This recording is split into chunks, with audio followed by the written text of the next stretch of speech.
The Planning Advisory Committee to order. I'd like to welcome our public members, Sam and Candace, for joining us. The first item is the approval of minutes of October 18th, 2022. What is your wish? It's moved. Second? Moved and second that we accept the approval of the minutes for October 18. All those in favor say aye. Aye. Contrary minded? Motion carried. First item, and the only item, is the mixed use center review. Mr. Woodford, you're on. What number is he? Presentation 1. Thank you, Mr. Chair. So this is, I think, our fourth report on the matter. Through the current plan update, Municipal Council requested a review of the mixed-use center designation and zone in Enfield and Elmsdale. And that review was initiated as a result of some concerns related to the scale of development that's currently being proposed and some of it built now. In addition, our economic and business development section in the municipality indicated some concern with the lack of leasable commercial space in projects to date. So council subsequently directed that the review take place as a standalone project outside the plan review process. So the mixed-use center zone creation, it was created in the 2016 plan review, and at that time, the area along Highway 2 from about Strides down to just above the Magnolia Care Facility was identified as an appropriate area for medium-density mixed-use growth. The review was also seen as an opportunity to remove zoning that could cause some incompatible land uses in the area. There was some highway commercial zoning and some industrial commercial zoning that was in that area that was removed at that time. So this is the current mixed-use center zoning, all the area in pink. The blue footprints are buildings that already exist, and the yellow are ones that are currently proposed. And the current regulations permit mixed-use capable buildings up to 4 stories or 15 meters where a property does not abut a residential neighborhood zone, which would be R1 or R2. The limit is 3 stories or 12 meters where a property abuts a residential neighborhood zone or the proposed building is not mixed-use capable. However, the way the regulations are written, because it says 12 meters, or 3 stories or 12 meters, you can actually fit a 4-story building in there if you can keep it under 12 meters. And same thing with 15 meters, you can fit a 5-story building in there if you use a certain type of construction. So the concern is specifically with the area highlighted in red, which is at the Enfield end, where council is considering a lower height limit. In terms of commercial space, of the about 12 buildings that have been proposed so far, only one is a truly mixed-use proposal. There is also one that's entirely commercial. And again, EBD identified a need for leasable commercial space, so a second amendment would require 50% of the ground floor of new buildings to be commercial. And that regulation would not just apply in that red area, but to all MC zone properties. And the next few slides are just the actual amendments, and they're appended to the staff report that carry this out in the Municipal Planning Strategy and Land Use Bylaw. In terms of citizen engagement, so a public information meeting is required to amend your MPS. So a meeting was held on November 1st in this building. And all property owners that currently own property zoned mixed-use center, as well as everybody within 300 meters of an MC property, were given notice of that meeting. And we also advertised in the Herald and our website and social media. We had 8 members of the public and 2 councillors in attendance. And this is just a brief summary. There are also meeting notes attached to the staff report. But what we heard included whether development in process will have to comply with the new regulations, and it wouldn't if somebody already has a permit or site plan approval. Those buildings can go ahead as currently proposed. There were concerns raised with Highway 2 traffic, and particularly needed improvements like traffic lights at White Road. There were concerns, I guess a general concern about larger buildings near single-unit dwellings. It was also questioned whether the province at some point might freeze development along Highway 2 because of traffic. There was some concern about what we would call a downzoning. So again, when you move from 4 stories to 3 stories in regulation, that would be considered the downzoning. from existing property owners in that area and feeling that that might devalue their properties. There was at least one comment, somebody expressing excitement at a future walkable area with shops and services. And there was also a question whether developers would upkeep their properties long-term. And also there was some question about the validity of the traffic impact studies that we see. Following first reading, a survey will also be circulated to all owners, the same group of folks that were circulated to for the public information meeting. And this map here just shows that circulation area, which would be 300 meters from all MC properties. The earliest I think a hearing could be held would be in January. And again, notification would also go to that same group again after we receive the survey results back and share those with the committee. So to conclude, amendments have been drafted that would restrict the height of new buildings in the southern end of the mixed-use center zone to 3 stories, and also require at least 50% of the ground floor of all commercial on all MC zone properties. And a public information meeting has been held, and the next step would be first reading of the amendments. And this chart just shows where we're at in the process. So the recommendation is that first reading be given to the amendments, and there's a recommended motion to that effect. Thank you, Mr. Chair. Thank you. First speaker, Warden Rolston. Thank you. And I not exactly on topic, but I had a bit of a senior moment at lunch when I was speaking with Councillor Musa. This particular mixed use is only applicable to the Enfield area, correct? These changes. Yeah. So through you, Mr. Chair, yes. So the pink, all the pink area on this map, the 50% commercial would apply to, and the where am I here? It's only that red area where the 3-story limit would apply. Okay. Is mixed use permitted anywhere currently that there aren't services? No, this is the only place we have the mixed-use center zone. Okay. So if we wanted to establish a mixed-use center zone elsewhere, that would have to be a separate process. Through you, Mr. Chair, that's correct. Okay, sorry, Eli, I got it wrong. Okay, I just wanted to clarify that because I wasn't 100% sure earlier. So, no, just wanted to clarify that we're just talking with this particular area here. Okay, thank you. Is that all, Madam Warden? Yeah. Councilor Musa. Thank you. Yeah, to add up to Warden rules. So today is not the day if we want to introduce it to another part of the municipality. Like if we scrap that, it's gonna be on sewer and sewer and water. Can somebody apply for that zone if we do that? Is there any way we can make it applicable? Like if you have a development agreement or something? Through you, Mr. Chair. So obviously that's separate from what's in front of you, where you're just tweaking the existing zone. And this zone was actually designed as an urban zone, meant to be mixed use and medium density, which we thought would only or could only happen on municipal services. So, for example, in Mount Uniacke, I'm not sure we could do the exact same thing. If we're directed to look at it, we will. I think it might be better, like we had talked about a future project, which would be a Mount Uniacke secondary planning strategy to look at a number of issues. And I think that would be one of them, to how to get more commercial and higher density residential into that community. And so I think that might be the appropriate time to look at it. Because as of now, if I'm not wrong, we have only the village core that you're allowed to put commercial at the bottom and probably more than 2 units on the top if you have the septic, if you have the environmental approval. So, and the other one is probably the general commercial or GC and HC, you're only allowed 2 units on the top.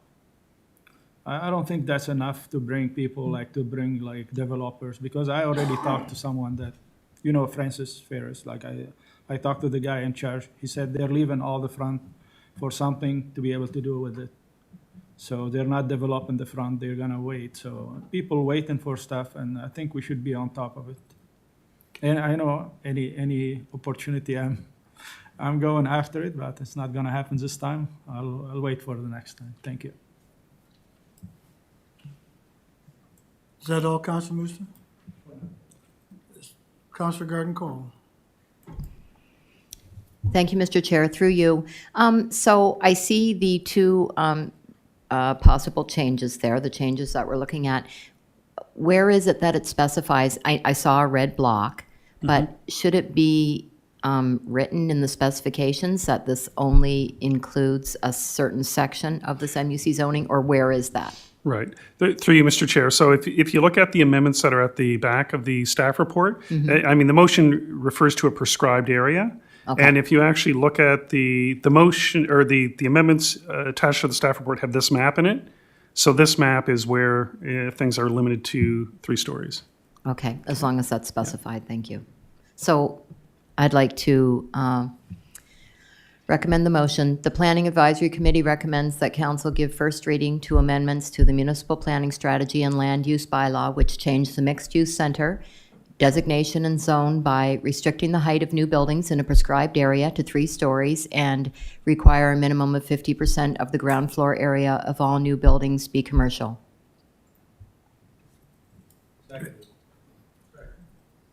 Moved by Councilor Garden Cole, second by Councilor Hebb on the motion. Any questions?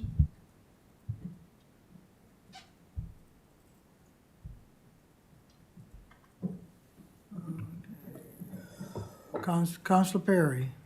Through you, Mr. Oh, Chair, excuse just for record, I was on before the motion. I pressed my button before the motion. The only thing that I find a little conflicting with this is we're talking about height, and now we're saying stories. Like before, we had, in all of our other height bylaws, it's done by height, 12 meters, 15 meters. I'm wondering, you know, you could build a 3-story building, and depending upon you want to put 10, 12-foot floors in it, it could now be 15 meters high. It's only 3 stories because we said 3 stories, right? And if we go with height, and somebody can fit 4 floors in that same height, and now they're only allowed to do 3. So I'm just kind of, it's kind of confusing that, you know, there's not, if we're going to do a height requirement, we do a height requirement.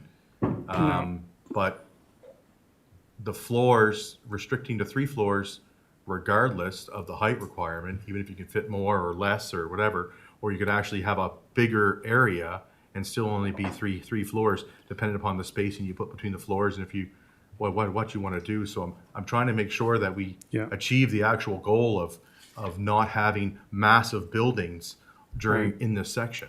Through you, Mr. Chair. So the 12-meter restriction is still there as well. So Okay. that we're just adding that to clarify that it's 3 stories and the 12 And meters 12 instead meters. of or. Okay, as long as that's there, because I wanted to, you know, it'd be a shame because Yeah. the intent is to keep that area at a lower height. All right, thank you. Thank you, Deputy Warden. Senator Garden Cole, to the motion. It is, thank you. Go ahead.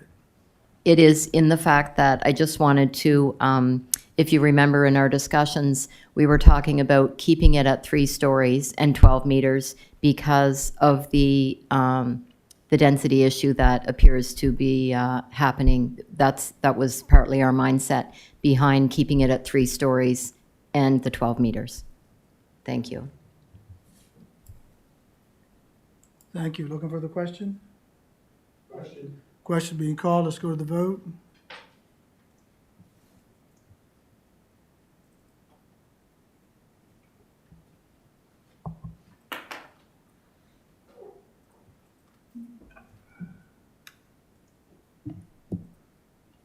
And the motion's passed, 11-1. How do I find it?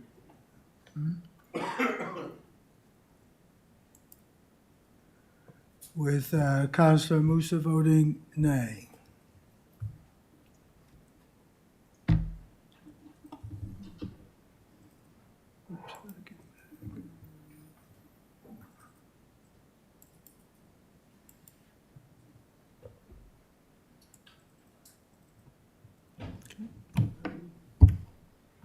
Thank you, Director.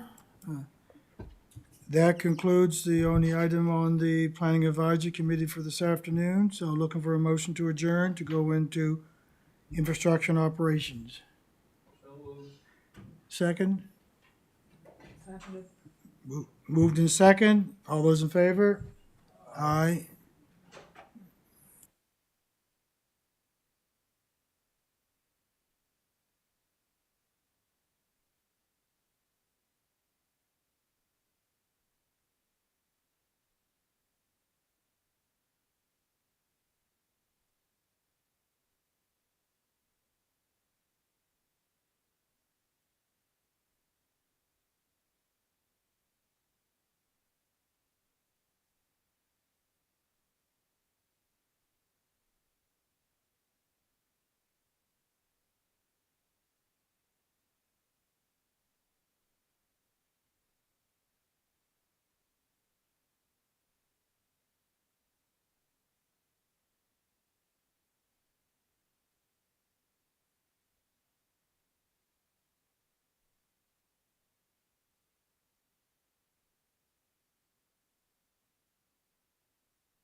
Okay, I'd like to call Infrastructure and Operations Committee to order.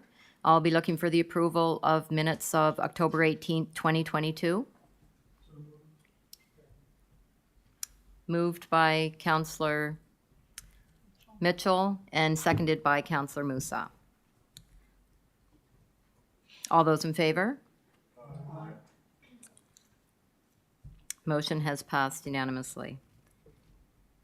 The only item we have in infrastructure and operations today is traffic calming with Jesse Helsman. Go ahead, Jesse.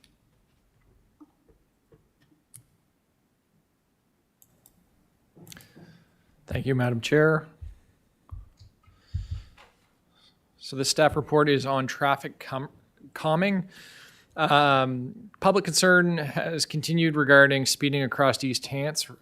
Recent efforts in traffic calming by the municipality have included online education campaigns, the launch of the rotating location use of digital speed display signs, so radar signs, and last year's yard sign program for neighborhood advocacy.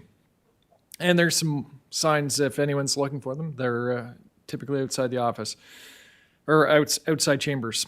The recommended next phase for traffic calming programs in East Hants is the installation of permanent DSDS signs or radar signs and trialing speed tables, better known to the public as speed bumps. There's some technical differences, but the public will know it as speed bumps.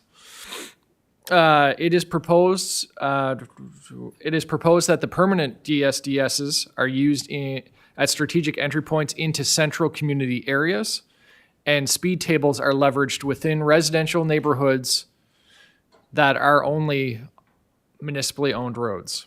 The work is recommended for this initial launch for implementation over 3 years. And I'm going to skip over the recommendation for now and the recommended motions. So into the report, the speed tables, if you will, staff are looking to trial over 3 years and implement.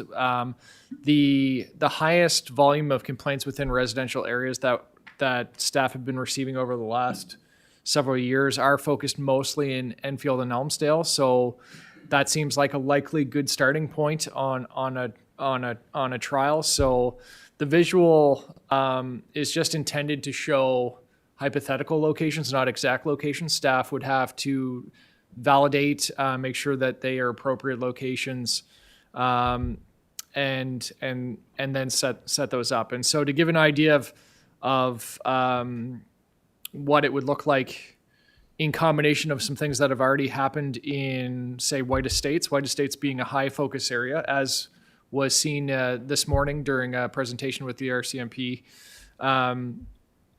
Already installed are a new all-way stop signalization at the corner of Tyler Street and Carriage Lane, Tyler Street and White Road. So that was that has just happened. The signs were up last week. New signs to help with education in the area went up today. And then that, along with speed tables, will help bring the intensity of traffic down throughout that neighborhood. And of course, a large density development up at the top of Tyler Street and Sam Crescent has been the catalyst for a lot of discussion on speed in recent meetings in the last 2 years as that's been building out.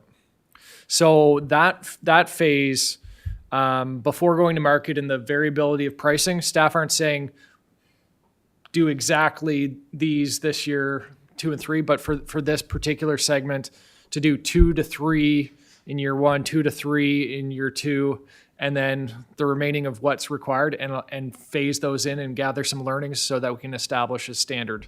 That's the intended approach. It's very similar to what we do with fire hydrants. So we absorb market variability and have an aspirational goal in our budget of 5 to 6 hydrants. But we have a fixed budget for hydrants in our expansion every year. And sometimes we get 4 in, sometimes we get 6. It depends on what the market yield is on that current year, and that's how we've approached it. We're looking to do something similar to get started on this program before we have a full master plan of areas of need, just to get started. That's the proposed approach. So this is an example of speed tables. They're being implemented across Nova Scotia. A high focus in HRM as a comparable.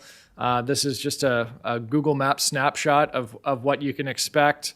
They go in. Ultimately, the signs are what is the key indicator. Initially, you'll have really good painted arrows as a good initial visual, and it just calms down.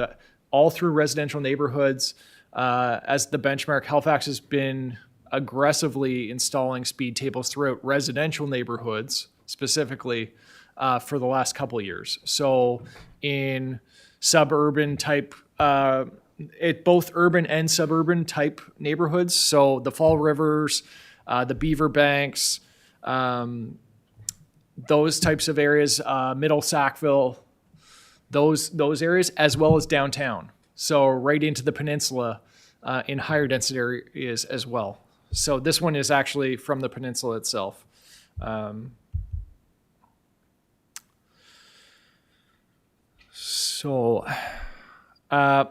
it relates to permanent digital speed display signs, staff took a look at communities of interest, kind of those central. There's over the 50, I believe it's 57 specific communities across the municipality. Not looking at all of those, but those that have that formidable, village core type feel while you're driving through them. We looked at those and said, okay, where does this make sense? And project out where are some hypothetical locations.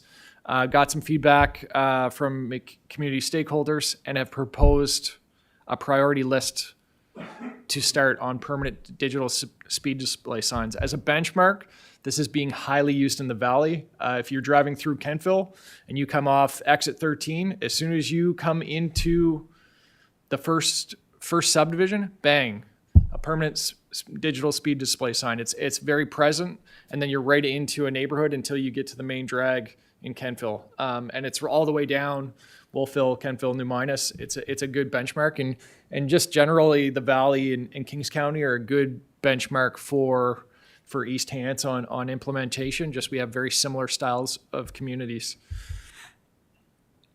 So that it's a long list. I won't go through each one, but recommending the installation of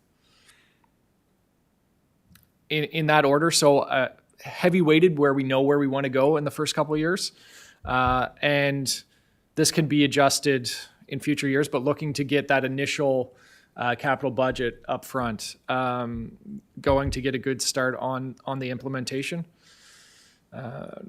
Alternatives. So this has been discussed in previous meetings is there is a need for a comprehensive strategy and a documented approach on where and when to use different traffic calming aspects for the municipality, whether that's speed tables, whether that's the use of DSDS, whether that's intersections, roundabouts, bump outs and curbs.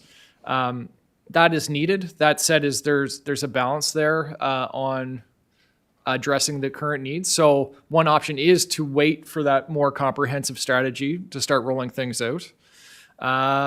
Another approach could be to fast track that comprehensive strategy through the support of external consultants. West Hants has had recently, in the last 18 months, had a consultant complete some traffic calming studies and documents for them that our staff have been benchmarking. So that could be done. It would delay this plan probably by a year, but would bring things forward quick. Or, as recommended, start with something and then build the plan is what staff are recommending is versus the alternatives.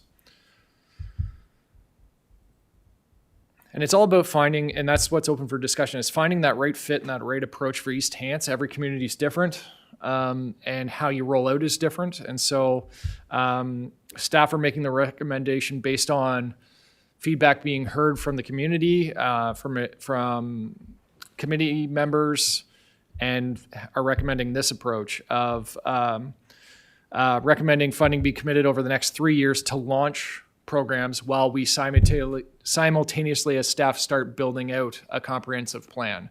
And we do that comprehensive plan in-house over that 3-year term based on what we're learning. With the associated recommended motions, there's three motions posted. And I would open the floor for questions.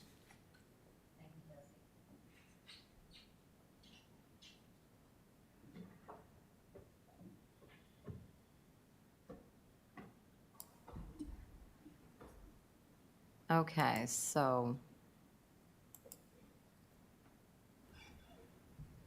first we have Norval Mitchell.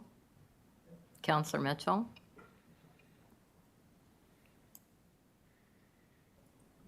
Thank you, Madam Chair. Just a quick question through the staff. How were the areas and the dates chosen?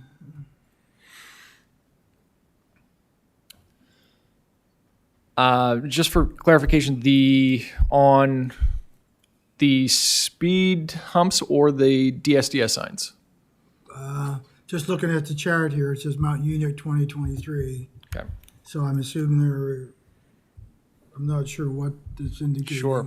So the thought process, so based on some urgency and what were the highest feedback. So it's based on what staff have available, not necessarily a detailed number count of complaints, but a perception of the complaints that we have. We know Mount Uniacke is a high volume area.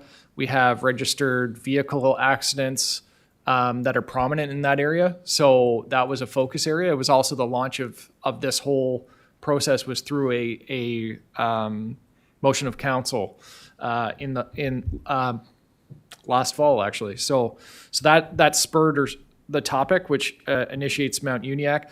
Lance, there was some talk about that. The coming in southbound into Lance near the Robert Scott Drive area is a higher speed area. There's going to be a lot of construction in that area once you get into Lance because of the Armcos and the Claytons coming in. And with that big transition coming from a rural setting into a very urban setting, just felt that was a high prominent area versus other areas. So the Elmsdale area, it's actually a high topic area. For instance, the Elmsdale area, be the 214.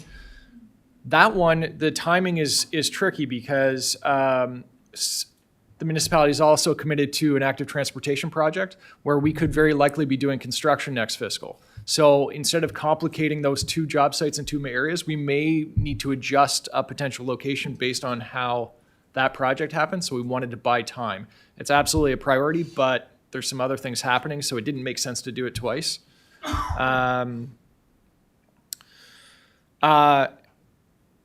Enfield right now, just future consideration on different aspects right now with the entry into Enfield. If you're coming northbound, the RCMP station's right there.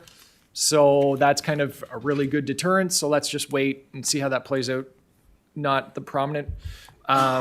Milford we've had multiple staff reports, community advocating for different changes as it relates to traffic, pedestrian crossings. The community's just looking for ways to mitigate and maintain a way of life. So that's been paramount in these discussions. So that's why that one's 2023.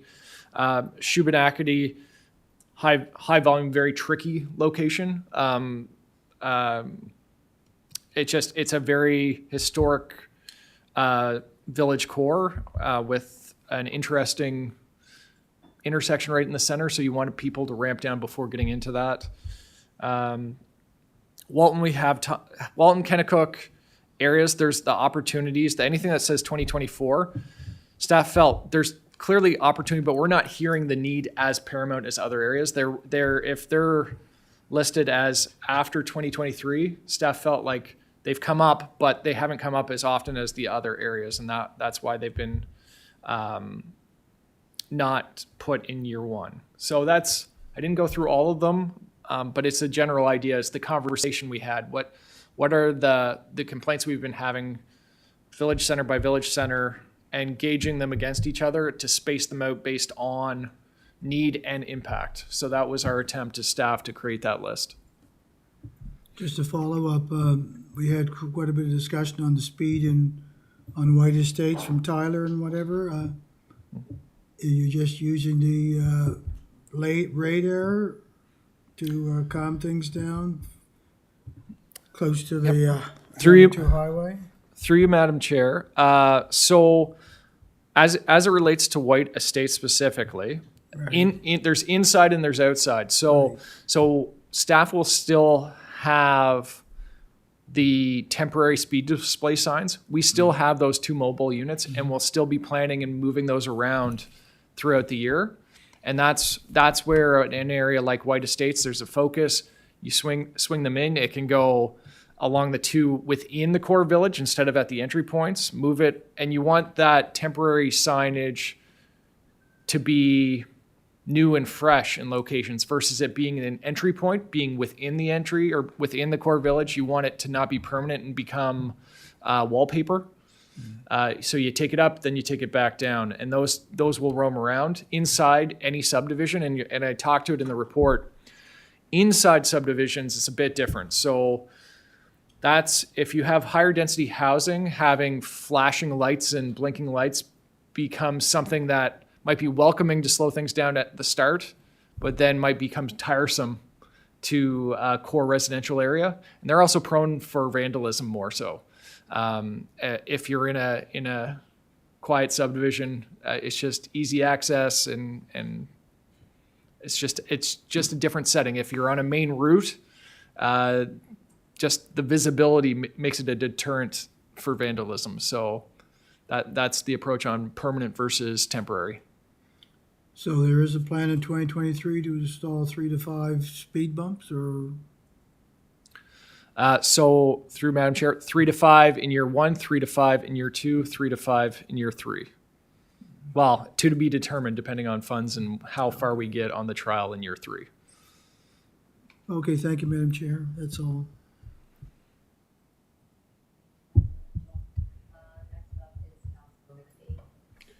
Thank you, Madam Chair.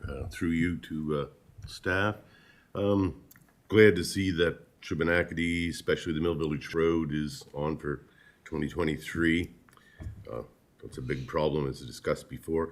On the northbound Highway 2, that's certainly an area where you see people probably 500 meters past, still well over the 50 zone.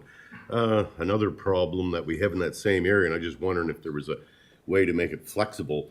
People have a tendency to get up to 70, 80 kilometers an hour while they're still in the 50 zone heading southbound at that same area. Is there any way that we could make that we could have the sign sometimes facing the northbound traffic and sometimes facing the southbound traffic to let them know they're going too fast?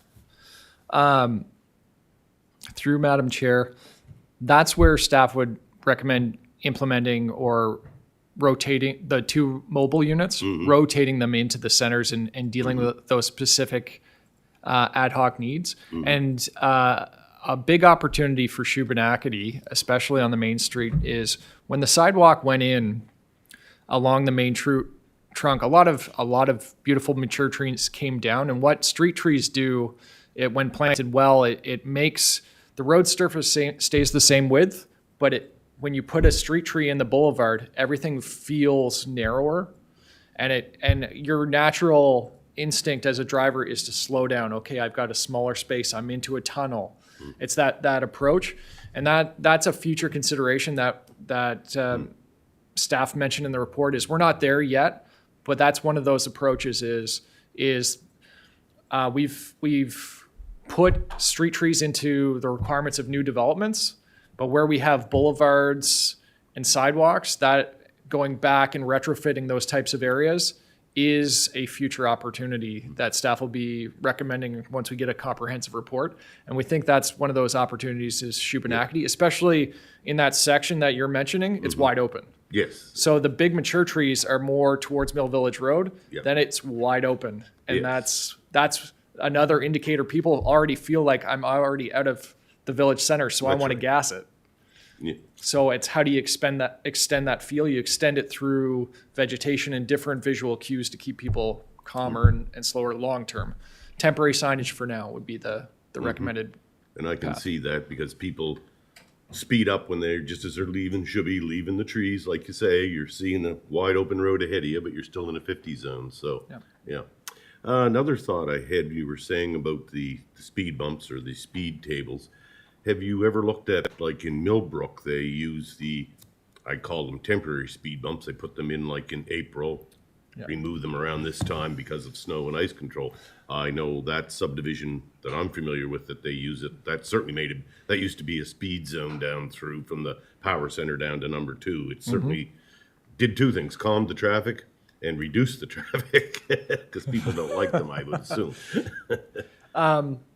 I would comment that the municipality actually does own one set of temporary speed bumps that we used to use actually there's two. We have them up at Burncoat. The Parks Rec and Culture implement them too we had them in the business park here for a while because of challenges with speeding and we didn't have enough businesses. So it was just weekend recreation was what was happening. A speed bump versus a speed table. A speed table is it's designed to create a cue that if you're driving a reasonable speed, if you're going 50 and you drop down to 40, it's a nice gradual bump. But if you're really going, you're going to get a jump. A speed bump itself, you have to speed way down. Yes.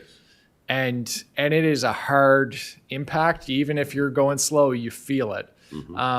So a speed table is more permanent, not meant to, it's got a lower risk of vehicle damage, every liabilities that come with that versus a speed bump, which is abrasive, can cause more controversy. It's just the balance. So not recommending those. Like I would use speed bumps in parking lots, in near shopping centers, something where you really have to bring people down, versus some environment where people are expecting to have continuous flow. Staff perspective. Yes, I can see that. Yeah. Thank you.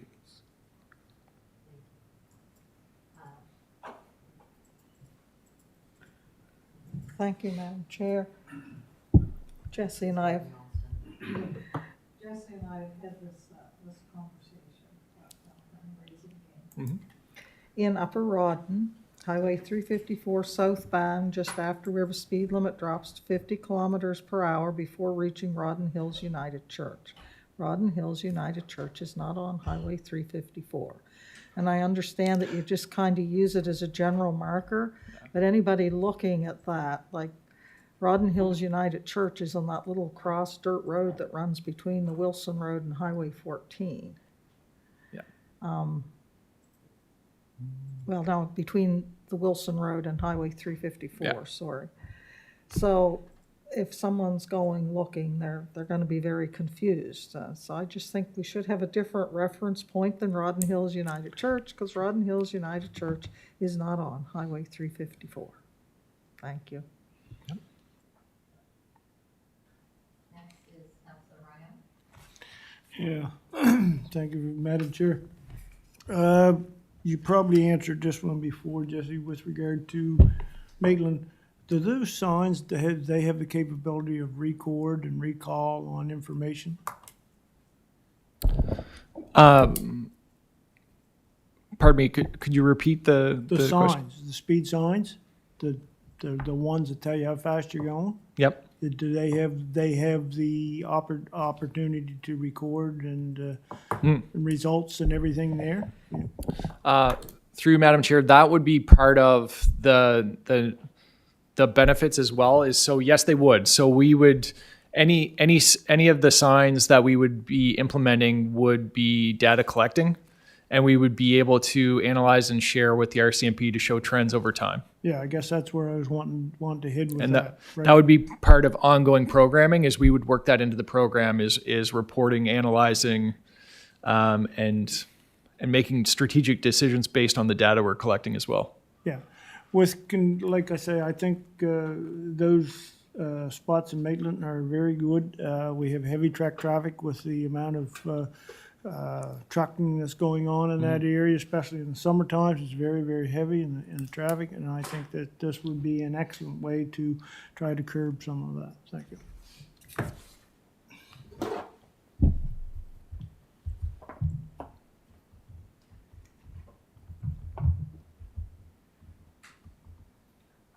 Councilor Ryan.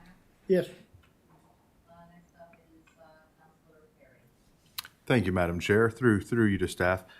Jesse, good report. Great to see this coming back. It's good. I think stuff like this is going to benefit the whole municipality. Looking at where it is for Mount Uniacke, the northbound sign on Highway 1 between the Irving and the Welcome to East Hants sign, we might want to relook at that location just because it's just before the turn comes for Eder Road. So you're going to have, your data is going to be skewed because you're going to have a lot of vehicles slowing down there to make that right-hand turn and move into that right-hand lane right next to the sign and turning down Eder Road. The more free run where you see the high speeds are just past the Mount Uniacke pub, because once you get past that Eder Road, that's where it opens up. Like you say, you have custom machine and tool, machine shop on one side, the pub, mobile valve, it's really cut back, it's really open there, and they just start to fly. And that's all for me. Thank you, Madam Chair. Next is Councilor Neely. Yes, through the chair to Jesse. What's the earliest date a comprehensive strategy could be completed? Through Madam Chair, depending on approach, if we contracted that out, that would help bring things along quite quickly. It would likely be available for discuss and presentation by fall next fall, about a year from now. If staff were to do that, it's just about ramping up. So we've just hired a supervisor of roads. We've been behind. We're hoping to also hire another CET before Christmas, and we're ramping up and catching up on workload. So from a staff perspective, we don't believe we can pull that off in the next year. However, if we start implementing things internally, we do believe the lessons learned as we're putting these locations in will help us build it, and we could do it ourselves in-house. I mentioned earlier today, 3 years. I'd say I put a lot of safety time in that. It's probably doable a little sooner than that. Probably 2 is realistic, but safety time in case all kinds of other challenges come up. 1's not enough. 2's probably more than enough. 3's definitely, we're going to get it done. And how soon could these displays be installed? The first phase next year, by summer. So we would spec out, order, and and contract out install. It's more about the supply chain time on the order of the parts than the installation. And we don't have an indication that it's a huge lead time. Okay, I'm thinking we should go ahead with the recommendations for the motion. I'd be prepared to recommend the motion as it's stated there. There's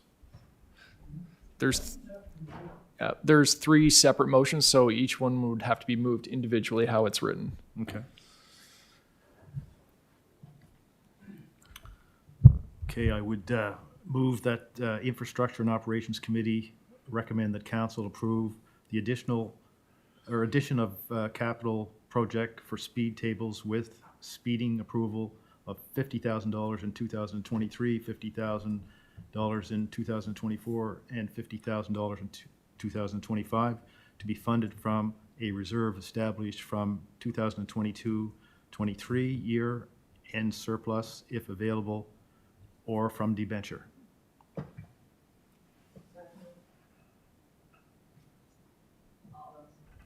All those in favor? Question? Oh, question? Question's been called? First, you have to ask for discussion. Oh, okay. Is there any discussion on the motion? Counselor Rhino? Well, to be honest, I really don't like the way this is worded. I'm gonna support it. I don't like the way this is worded. We'll take it out of reserve if any's available. You know, we're planning for, it seems like we're planning for some to have some reserve back there, and I'm not happy with that. But end surplus, if not available through debenture, that would be under the general rate for everything across the board. Okay. Thank you. Thank you. Question's been called. We'll go to the vote.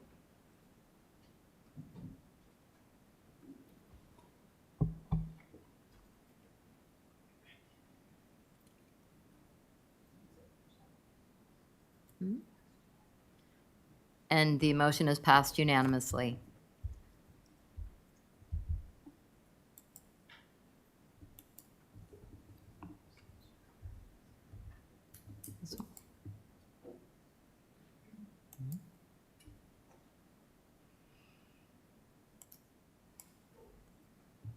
Okay, so we have another recommended motion. Oh, I'm sorry. Deputy Warden?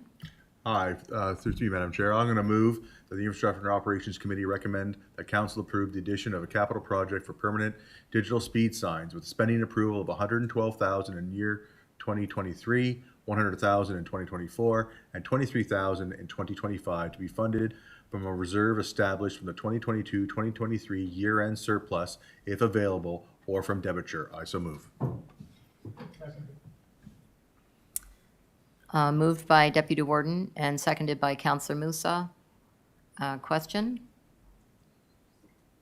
Oh. Councillor Mitchell?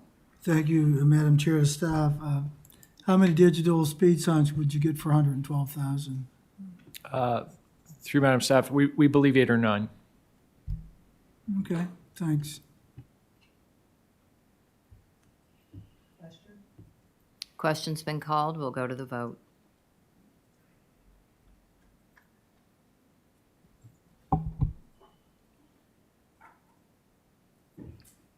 And the motion has passed unanimously.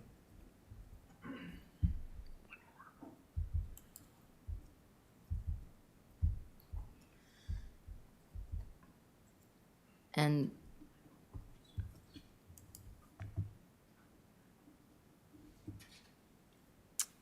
Councillor Mitchell?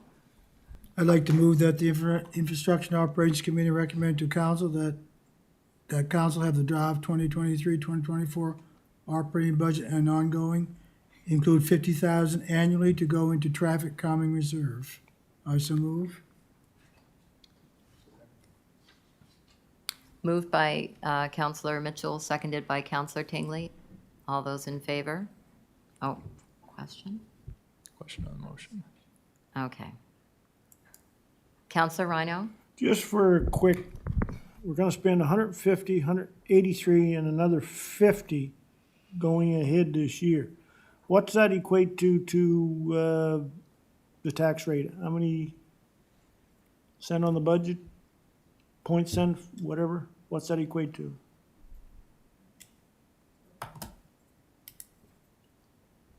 If we have to go the debenture route, like,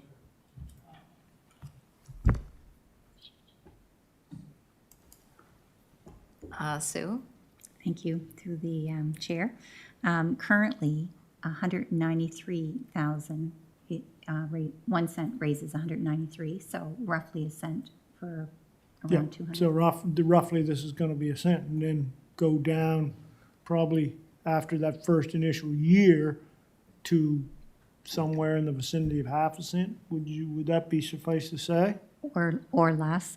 The hope, though, is that when we see the surplus at year end, that we might be able to set aside reserves from the year end surplus this year so that it won't be an impact on the tax rate. Understand. Okay, so this $50,000 annually go toward traffic calming reserve. Is that for future calming things, or is that too going to include maintenance? And hopefully there wouldn't be any in these signs or whatever, but does that include maintenance? Through Madam Chair, it doesn't. So there will be operating expenses that are not included in this. The reserve itself would go to towards the next phases or the next iterations of traffic calming. I alluded to the need for next phases, which can include retrofitting street trees in pre-existing areas. There's curb bump outs in certain areas that we may be implementing. It's starting to develop those plans. And the expansion of speed humps. So it's to start accumulating a reserve where we actually have no long-term capital funds being built to accommodate this, and we know that this is likely to be of interest in next areas, and we want to not pull from. We don't want to have to borrow in the future when we start expanding once we have a full detailed plan. So areas, we have very applicable subdivisions that we'll be likely talking about in the future. Mount Uniacke comes to mind, Lance as well, some in Milford that are those classic suburban style subdivisions. We know that, we don't know where yet, but we know that it'll be a topic to expand. So that's to start building and support that before we have a strategy. All right, so I understand that. So that's going on a go-forward basis to buy more material, bottom line. But what reserve would happen if we happen to have, I know probably there'd be so much warranty with these electronic signs, but after that warranty runs out, what are we preparing to put, what are we projecting that we must have, gonna have to project something for possible maintenance on these? And where would that come from?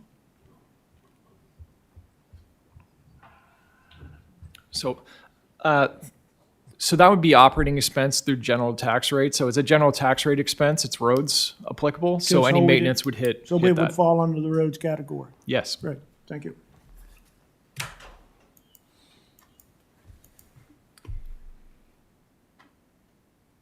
Deputy Warden Perry? Thank you, Madam Chair. Thank you, Councilor Reiner, for asking that question, because it did pick my brain on one item. 100% support anything for roads and signage. I have a problem with the general tax rate paying for any alterations to sidewalks. Sidewalks are put in and they're paid for by an area rate, right? So there's lots of areas that have no sidewalks throughout the municipality, and for the general tax rate to be funding alterations to a sidewalk, I don't think is fair to the residents of the municipality.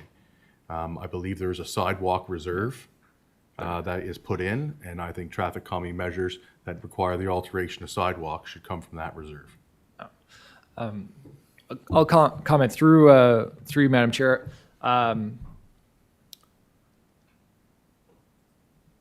What staff are commenting are aspects, and we have to flush that into the plan, and council would have the opportunity to comment on that ongoing strategy. So we wouldn't be implementing a plan on use of these funds without coming back and saying, these are the next phases, these are the strategies, and this is what entails it. The only thing that would apply two sidewalks would be within the boulevard on the street tree aspect, where there's ditches, you'd look for different applications.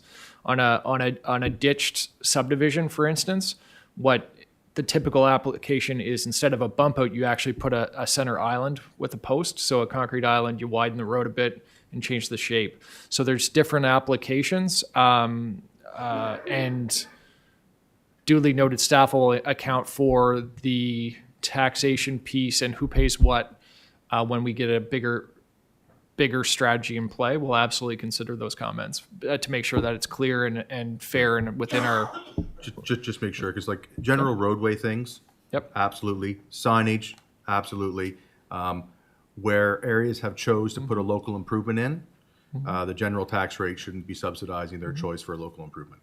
That's it. But no, it's fine. As long as when any things come forward for work, it'll be talked about at that point. I'm absolutely fine. Thank you. Thank you, Deputy Warden. So we have a motion on the floor. Question's been called. We'll go to the vote.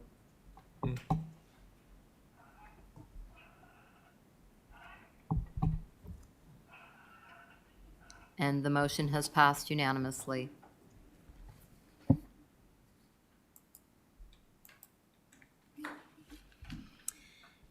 And that concludes the business of infrastructure and operations. I'll be looking for adjournment, following which we'll move to Parks and Rec. Moved and seconded. All those in favor? Aye. Contrary? Okay, motion. We're adjourned.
Call this meeting of Parks, Recreation, and Culture Committee to order.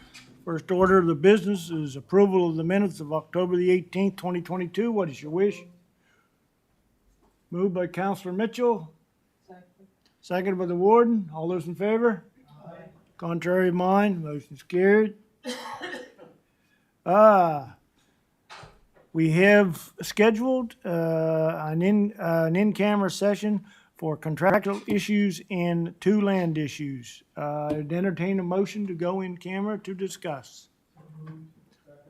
Moved by Councillor Mitchell, seconded by Councillor Musa, that we go in camera. Comment or question? Question has been called. Go to the vote. Aye, I guess. We go do it that way. Contrary of mine? Motion's carried. All right, can we get locked down, please?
I'm good? Okay, I'd like to report that we met in Canberra to discuss some land issues. And with that, I think there will be possibly some motions coming forward. And we also give direction to staff with regard to a contractual issue. Floors, can we have those motions up, please?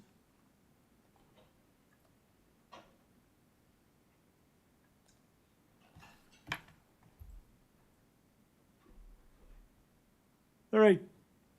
Or do we, what is your wish?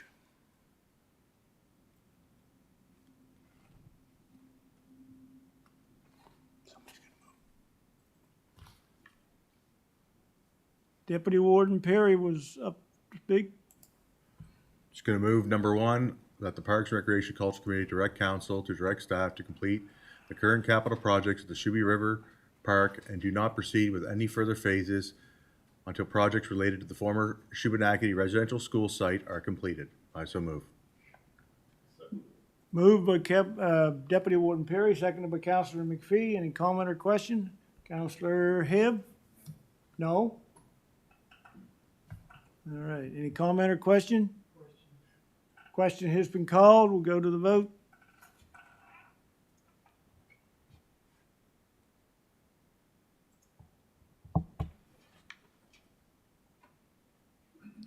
And the vote is in and is passed unanimously.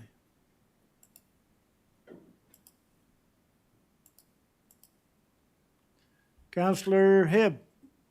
Thank you, Mr. Chair. I will move number 2, that the Parks and Recreation Culture Committee direct council, direct staff to place portable washrooms in the park for seasonal use and portable stages to be used for community events once the existing washroom stage structure is removed from the falling damage from a fire. It's been moved. It's been seconded by Councillor Mitchell. Any comment or question? Question. Question has been called. We'll go to the vote.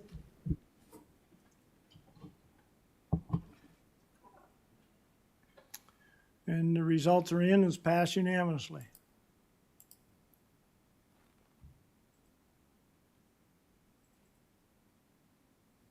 Councillor Tingley.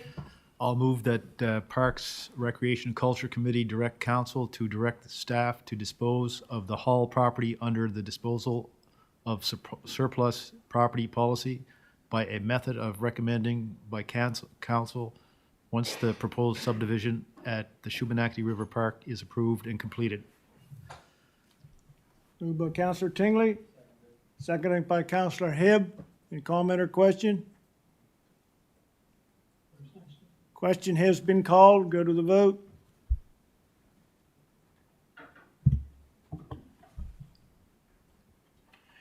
And the vote is in, and it has passed with a vote of 9-1, with Councillor McPhee voting in the nay. Councillor Garden Cole. Thank you, Mr. Chair. I move that the Parks, Recreation, and Culture Committee direct council to direct staff to complete the long-term lease with the Lions Club for a 10-year period with the group responsible for all repairs and maintenance associated with the building and surrounding landscape.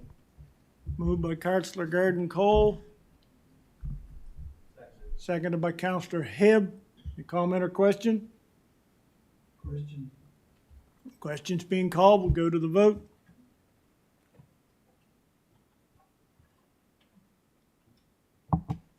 And the vote is in and is passed unanimously.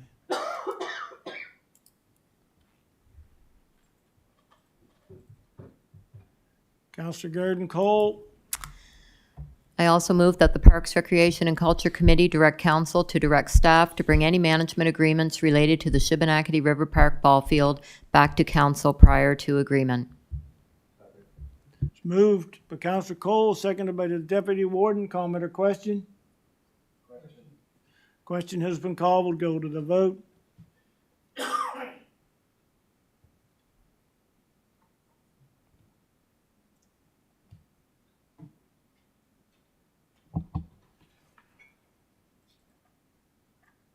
And the votes are all in and it's passed unanimously. That brings us to, is there another one? I think that, what? Mount Union go on?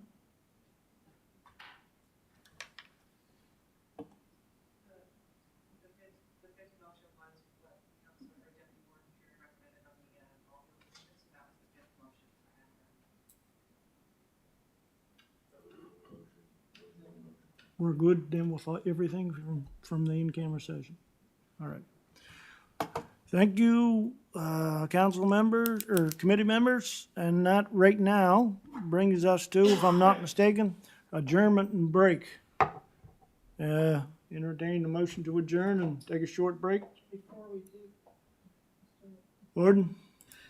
We are now past the hour that was set for adjournment of this meeting, and we often have discussions about people not wanting to stay late. My personal preference is to stay tonight and finish this agenda. But in all fairness, perhaps before we just do that, we should make a decision whether we're going to do that or whether we're coming back Thursday evening.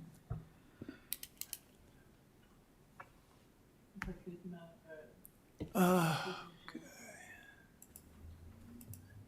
I could, Mr. Chairman, the three items other than the tourist, economic development, and rural development, that one can be bumped to December.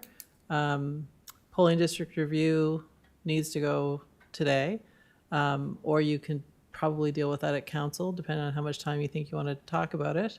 The asset management policy will be a quick discussion. You've all had the policy and it's fairly high level. And then the bylaw needs to go today. That would be a very quick conversation, 2 minutes, so. So the only one we would leave out would be 37, tourism and economic development, rural, okay? That could be bumped till December or January. Okay. What's everybody's feelings? Warden Ralston? I would move we extend our agenda to complete items 35, 36, and 38 today. Been moved by the warden, second by the deputy warden. Comment or question with regard to this? Question. I guess there, to be clear, there's no time frame. It's just get the business done and whatever. Okay, I'll go to the vote.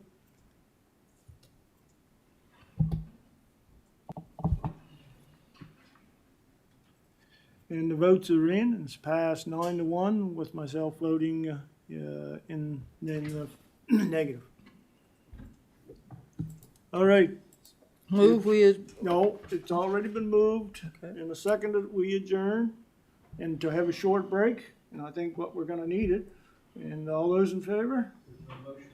Yes, I think there was a I motion. didn't think there was. No. All right, I'll entertain another one. Move to adjourn, have a short break. Moved by Counselor Mitchell. Second by Counselor Tinley. All those in favor? Aye. Contrary of mind, motion's carried.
All right, we're looking to call to order or recall to order the Corporate Residential Services Committee. First up, polling district review, and that is Director of Planning, John Woodford. Go right ahead. Thank you, Mr. Chair. So I think we can probably get through this information pretty quickly, given all the discussion at your workshops and given the late hour.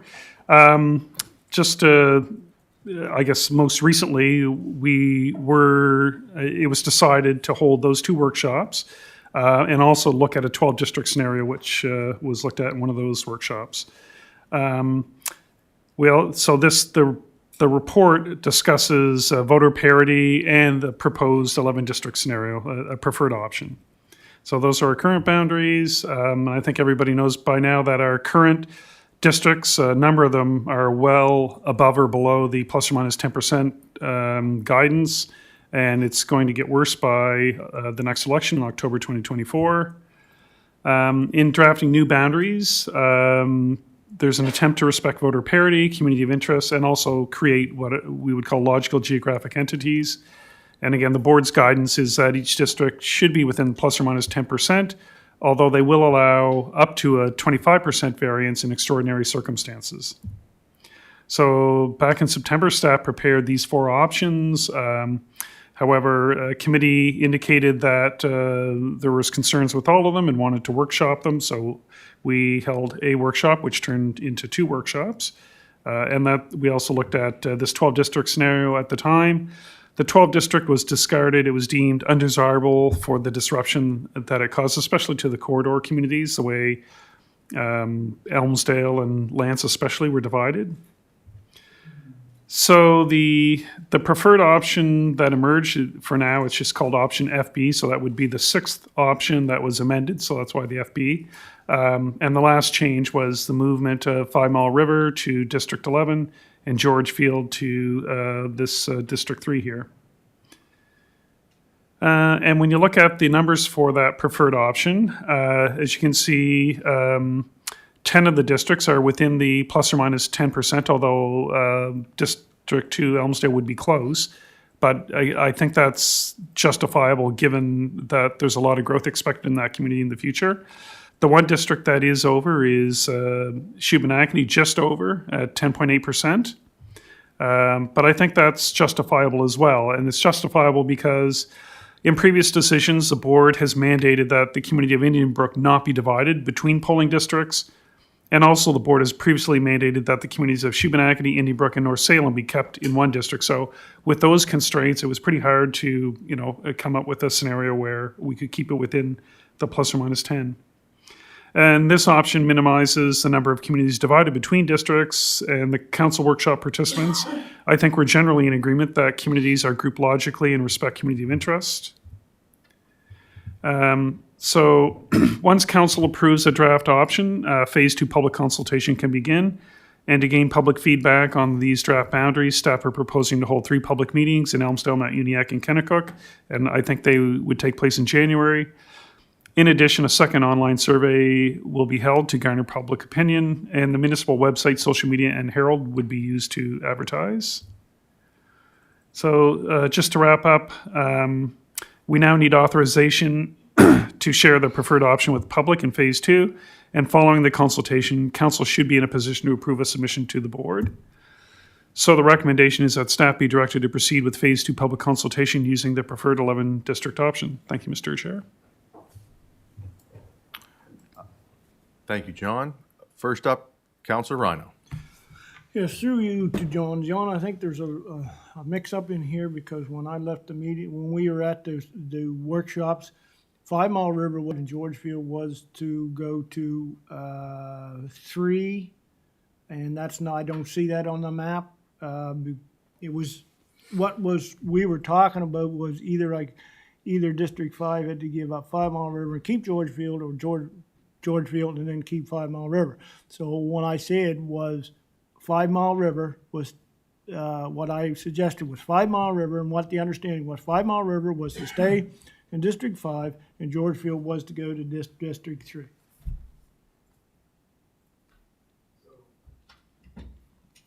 Okay, off the top of my head, I don't know what the population of 5 Mile River is, but just looking at the current population, District 5 at 2075, you're sort of, getting high if you add another community there.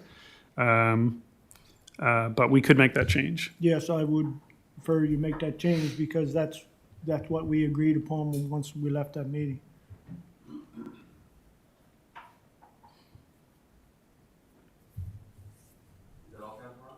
Yeah. Yeah, through the chair to John. Just want to make sure that I understand correct about District 7. So the boundary is between Cody Lane and Frederick Dowell? The boundary, yes, so that's, between 6 and 7, yeah. Yeah, I don't have a larger map in front of me here, but that does appear to be where it goes there, yeah. If that's where it is, I'm prepared to make the motion as it is. I don't like splitting up lands, and you know how I feel about it through talking at the workshops. But looking at everything, I don't see much of another solution. So I'll make the motions as recommended.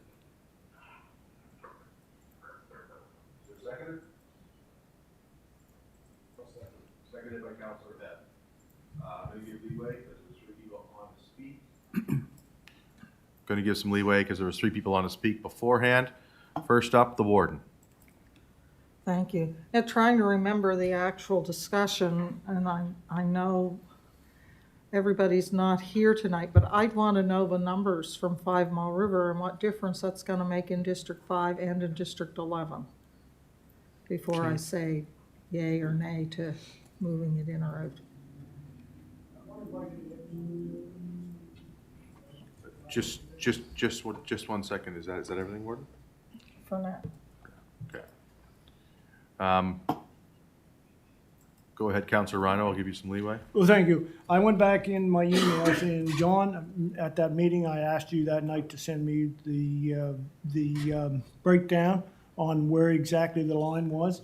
And I have it up in front of me here, and it shows District 5 is in 5 Mile River is in District 5, and District 11 in Upper Kennecook starts at the Upper Kennecook sign. That's what you sent me the very next day, so. Okay, so I think that was option F, and the B was those 2 changes at the end?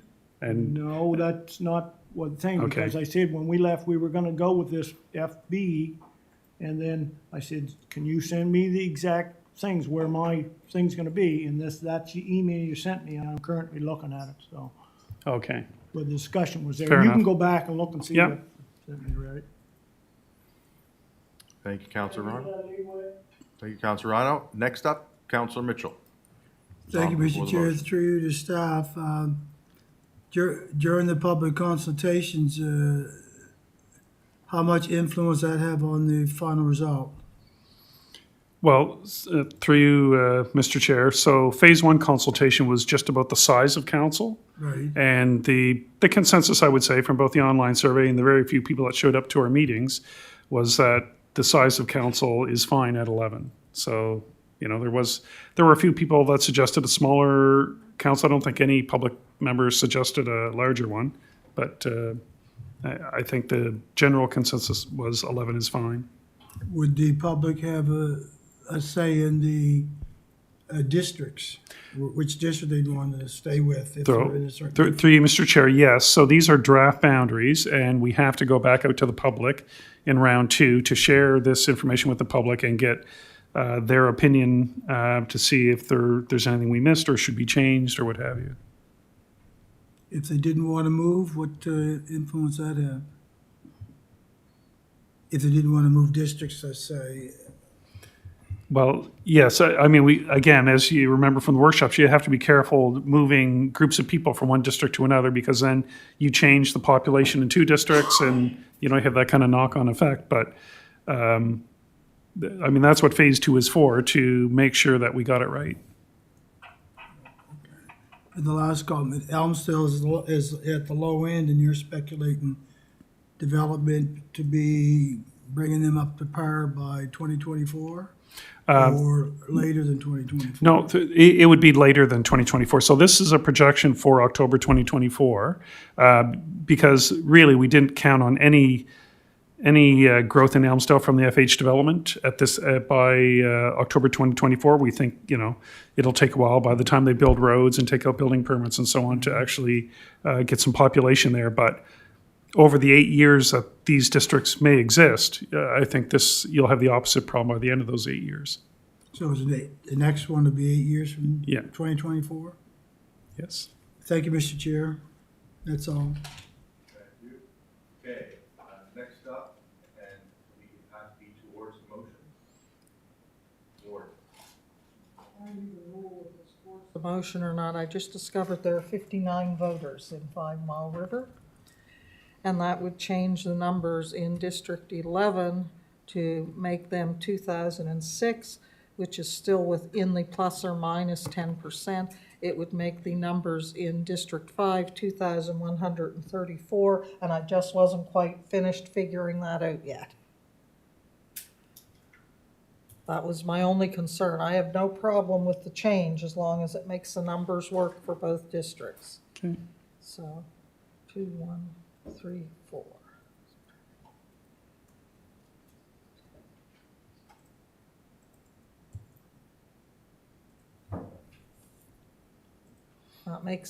It would make it about 8.8% over in District 5, so it's still within the Okay. allocation. According to my quick figuring. Is that all, Warden? That's all, thank you. So the change would be to move 5 Mile River from District 11 to District 5, and then that's the only change. Okay.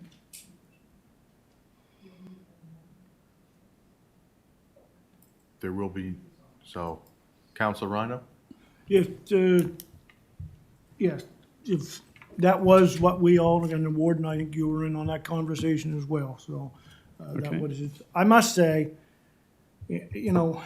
I'm gonna support the motion, but I find it really hard, and I feel for the people that are moving from one district to the next, and they don't know in 8 years where they're gonna be. It's the inconsistency, and there's people being flopped around, and I feel for them. I really do. And let's face it, the growth in the quarter area is hurting the representation in the rural area just because we gotta do this numbers thing. I understand the numbers thing, but basically that's what it is doing. And who knows, if more growth in this quarter area, we could, the next review in 8 years, it could be down to 1. And I really think that's really pushing it there. And I think, I'm partial because I am from represent a rural area. And that's nothing against my counterparts in the quarter area, but it hurts. And I've been around here for a long time. And it's just been changing. I know nothing ever stays the same, but it's a continual after 8 years, oh, you're in this district. No, another 8 years, you're in this one. Then you're in another one. And just the fact that the rural community is now, down from 3 to 2, and with Councillor Hebb representing the rural part of East Hants, I just had to say that. It just kind of bothers me. Thank you for their time. Thank you, Councilor Rhino, and yes, unfortunately, we have no control over the process. We just have to go with it. All right, seeing nobody else, if the intent is to move that 5 mile, or we'll need a motion. Warden? I move an amendment to the motion that moves the community of 5 Mile River into District 5. Moved by the Warden, seconded by Councilor Rhino. Any question on the amendment? Question's been called. We'll go to the vote on the amendment.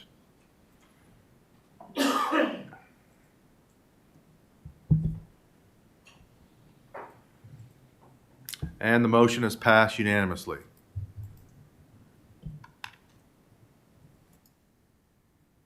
Warden. Following up on Councillor Rhino's comments, I understand where he's coming from completely. And some folks may remember every time the discussion came up about those big developments in Lance, I said, you people have to realize what this is going to mean for the rural side of the municipality, and here we are. There may be something we can do about it, because when Councillor Rhino and I first came on council, that plus or minus 10% was there. But community of interest and the nature of the communities did seem to play a much larger part, or a more equal part, in the distribution. Voter parity is good, but it's much easier for one person to represent folks in a very small area with common interests than it is the larger the area you get. So I think we could lobby NSFM, we could write a letter ourselves. I think maybe we should have a discussion at some point on asking for some, asking for some realignment in what is necessary when we do these boundary reviews, and to allow a little more weight to be put on things other than just voter parity. And I don't think it's unreasonable, and I don't expect that we're the only municipality that's struggling with something like this. So, I understand voter parity. It's a tough one. It really, truly is, because when you look at it's all very well for them to tell us to stay within plus or minus 10%, but you look at the provincial system of government and the federal system of government, and voter parities, doesn't play a great big role, in my opinion, in either of those. Thank you. Thank you, Warden. And remember, there is a motion, there is an amended motion on the floor. So, Councillor Tingley, to the amended motion. Actually, I don't know if I really need to say this at all, but I'm just listening to Warden Rolston and Councillor Rhino, and I understand how they feel about the rural areas, but I feel just as strongly about about Lance. I do not like splitting up Lance. Like, I'm plugging my nose and making this motion. I don't like it at all. We have the same community of interests as anywhere else in the municipality. And it's just unfortunate when you look at the numbers. If we want to go with 11 councillors or polling districts, hopefully the utility board will approve it. It's pretty hard to do it any other way, type of thing, than to split up or make some of these decisions that none of us like. But I don't like the decision with Lance any more than you like the decision in the rural areas. That's all I have to say. Thank you. So there is an amended motion on the floor. Question on the amended motion. We'll go to the vote. And the motion has passed unanimously. Thank you, John. Next up, we're going to have asset management policy. And it's Amy.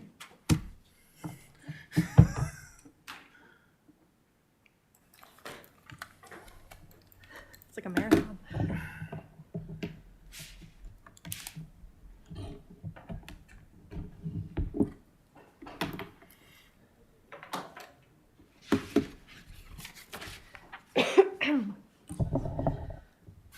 Okay, through the chair. Despite the time, I'm excited to talk to you guys about this. Asset management is kind of my jam. Together, this is our formal introduction to this East Hants corporate asset management program that we're trying to introduce. And today, for the sake of time, I'm really going to focus on the asset management policy that, as Kim has mentioned, you've had in front of you for a few days now. I do want to be clear that managing assets is not new to us. Just because we're having a conversation for the first time about a formal program, it doesn't mean that asset management is new to us. I mean, we have been managing assets to deliver services since the incorporation of the municipality. So this is not a new concept. Really what the new concept is asset management as a discipline, and I want to be clear that that's new to all municipalities. It's not just an East Hants new conversation. My intent with this report, and especially with the time, is not really to dive into an asset management 101 conversation with you. I'll leave that to another day. But I do want to share with you a couple key points and some language that we've been using internally as staff as we've started to introduce the conversation and topic of asset management. Asset management, simply defined, it's how we plan for and manage our assets. And if that's the only thing you remember today, it's how we plan for and manage our assets. It involves all municipal departments, and I'm going to touch on how everyone has a role in a second. And I want to be clear that establishing an asset management program, this did not happen overnight, and it's not considered really a one-time project. What's happening here is we're on a long-term incremental journey that really is about culture change. So what we're trying to do is focus on making the best possible decisions regarding the construction, operation, maintenance, renewal, replacement, and disposal of our assets. We all know this, that our stakeholders, they want safe, reliable, sustainable services, and they want them as cost-effectively as possible. So what we're doing with asset management is we're formalizing our practices, and we're helping gather and manage the information and tools that are necessary for us to make the decisions that maximize benefits, manage risk, and provide satisfactory levels of service to our public in a sustainable manner. The report highlights some of the steps that we've taken to date. For the sake of time, I'm not going to go through them. You can look, and you can always ask me questions at a later date if you'd like to discuss this further. What I do want to talk about quickly, though, is asset management governance. It's important that we identify the roles and responsibilities and accountabilities of implementing this program. And again, want to highlight that the goal here is to promote and foster a culture that supports and actively participates in asset management. And in order for that to succeed, everyone in this organization has a role, and that includes you, Council. You are a key role for us. You establish our strategic direction and the level of service that we are delivering to our stakeholders. And as staff, we want to support you in making informed decisions. And so in order to do that, we need to give you sound asset information to make those informed decisions. As part of this asset management program, Council, you're establishing the vision, mandate, and the asset management policy. And I'm going to get more into the policy in a second, but really what it's about is showing Council's commitment to asset management best practices and providing the support of the CAO to operationally manage the program. The intent is for the CAO to maintain oversight over the asset management program, and then us in corporate services, we are going to be what I'm calling the quarterback, because asset management is a team sport that requires collaboration and participation from all areas and levels of the organization. Senior leadership team is our asset management committee, and they will lead by example and champion asset management across the organization, and that is co-chaired by Adam at the director level and myself. All this is detailed further in what we're calling an asset management strategy document that is currently in draft format.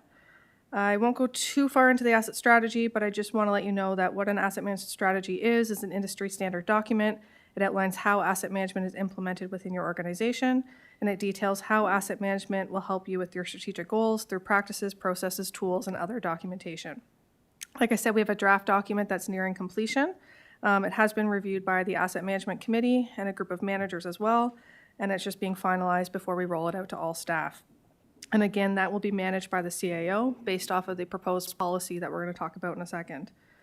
I do want to be clear that a strategy is a living document, and it's going to be reviewed and updated continuously as we move through our asset management journey.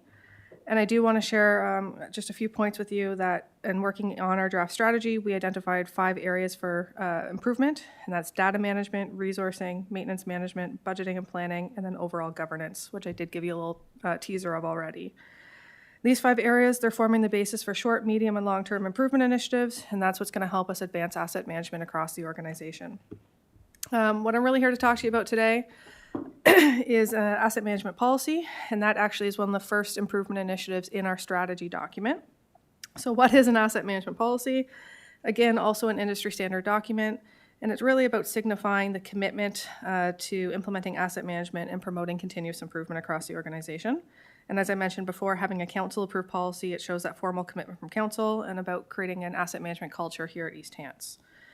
So the proposed policy, it was attached to the report. I'm just going to highlight that there's 2 purposes to the proposed policy, very high level: provide commitment to asset management best practices and provide that direction to the CAO to manage the program. And then we also have 4 policy statements as well. Again, short and sweet, trying to keep this to the point and keep it as simple as possible. The first one being commitment to creating, implementing, and continually improving asset management programs so that we can achieve strategic objectives and ensure municipal services are sustainably provided for future generations. So this is not just about for now, this is about our future generations. Again, reiterating the point of authorizing the CAO to manage the program. And again, that point on industry best practices. We don't need to reinvent the wheel here. We just need to make sure that everything is East Hants sized. There's so many great resources out there, FCM, Canadian Network of Asset Managers, and then the Atlantic Asset Management Network, just to name a few. So we're going to pull on those best practices and apply them to an East Hants size approach.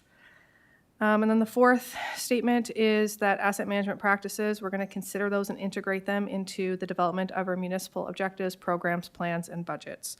So this isn't about creating something, documents that are going to sit on a shelf and die. This is about alignment, integration, tools, documentation, that kind of stuff that's going to bring value to our organization. It is industry best practice to have an AM policy and specifically a council-approved policy. Again, it declares our commitment to how assets will be managed, and it guides the framework for the rest of what we do within the asset management program. So this proposed policy, it's been reviewed by the Asset Management Committee as well as a number of managers of key assets in our organization, and the intent is to roll out to all staff following council approval. So I'll pull up the proposed motion on the screen, and essentially it's that staff recommend that council support the East Hants Asset Management Program through the adoption of the proposed asset management policy. Thank you. Thank you, Amy, and well done. Record time. All right. See the motion before you. Is there any conversation?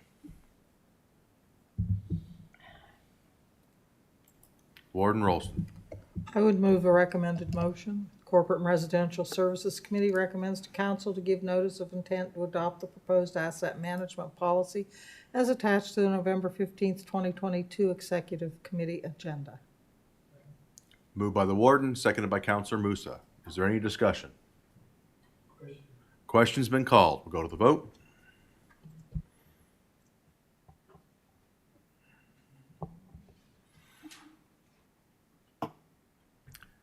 Votes are in and is passed unanimously. Thank you, Amy. Next up, bylaw F100, F100-8, amendment update. Director of Finance.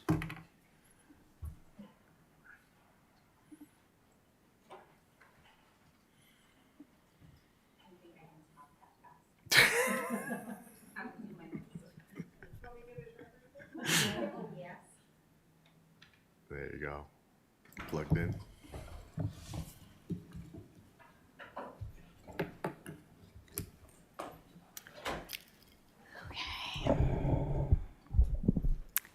Through the chair, thank you. I will be brief unless there's any questions in regards to this Sue, report. you might want to check your connection. The Oh, screen's still something black else. there.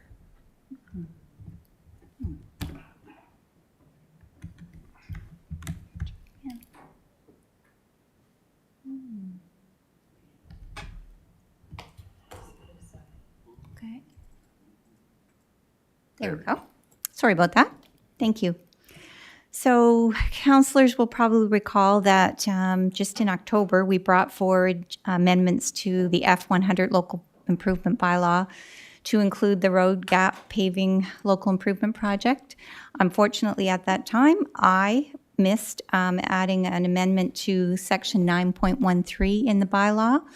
And I'm hoping today that we can have that amended before the second reading takes place next week. So that section, I think you're quite familiar with the background. That was gone over last executive committee. That section is right here on the screen, and it's to allow council to contribute to local paving projects higher than the 10% at the discretion of council in special circumstances.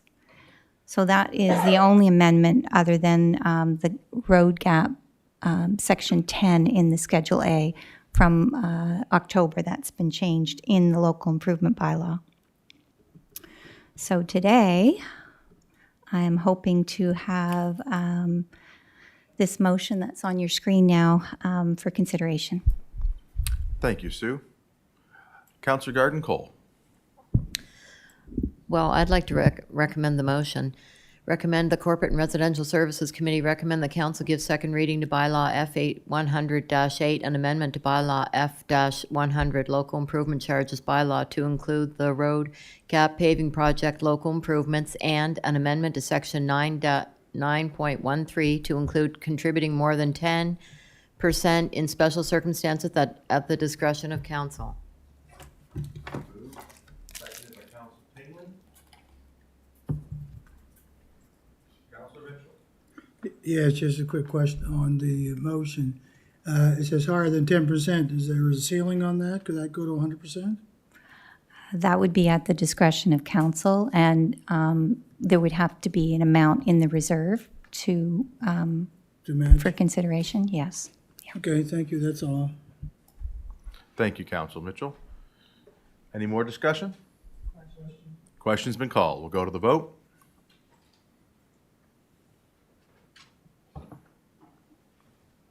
And the vote has passed unanimously. Thank you, Sue. Thank you. That brings us to the end of our agenda today. We are going to adjourn, but just to remember, as a reminder, there is a council policy meeting following committee today. So I'll be looking for a motion to adjourn. Moved by Councilor Hebb, seconded by Councilor Tingley.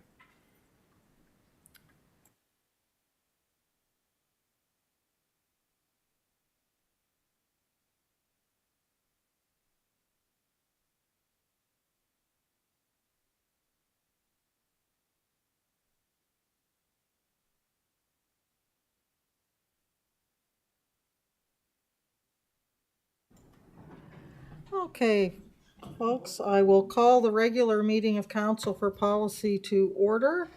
We have one item on the agenda this afternoon, and that is the Corporate and Residential Services Committee report. Over to you, Deputy Warden Perry. Thank you, Madam Warden. The committee held its regular meeting on November 15th, 2022 in council chambers. The following motions are coming forward as a result of that meeting. Under the Sustainable Infrastructure section of the strategic plan, a key objective is to establish a corporate asset management program that effectively manages municipal assets and plans for the long-term funding of the infrastructure needs of the community. Committee was introduced to the beginning stages of the East Hants Corporate Asset Management Program with focus on the first strategic initiative, council adoption of an asset management policy. The Corporate and Residential Services Committee recommends that council give notice of intent to adopt proposed asset management policy as attached to the November 15th, 2022 Executive Committee agenda. As chair of the committee, I so move.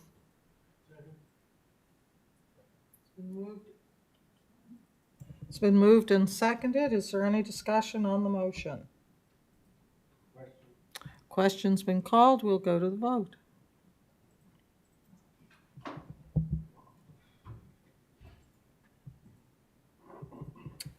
And the motion has passed unanimously.